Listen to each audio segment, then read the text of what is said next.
الله أكبر. الجزیرې تلویزیون د افغان حکومت د اختر لمانځه ویډیو پر خپل ټولنیزو پاڼو خپره کړې ده. موږ د همدې ویډیو په اړه د یو شمېر عربو نظرونه او تفسیرې راغستې دي چې پر همدې ویډیو یې کړي دي. راځئ وګورو هغوی څه لیکلي. الحمد لله رب سفیر نه لیکلي چې ماشاءالله داسې سړی دی چې له الله سره په خپله کړې ژمنه رښتینې پاتې شو، نو الله هم ورسره خپله وعده پوره کړه. پر تاسو دې سلام وي. اختر دې موږ تاسو او ټول اسلامي امت ته مبارک وي. بېشکه مؤمنان سره ورونه دي. همدا یوازینی رښتینی او خپلواکه دولت دی. بس ای الله د دې مرسته وکړئ دغه چا پر وړاندې چې ورسره دښمني کوي، او ای الله دا تل آباد او قوي وساتئ.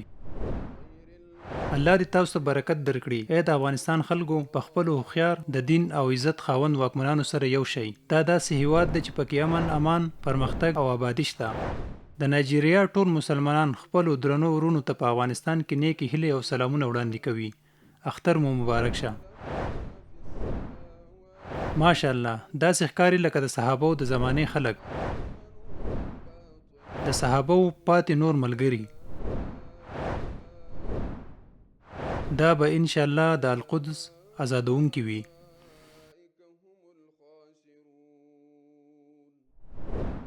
السلام عليكم ورحمة الله.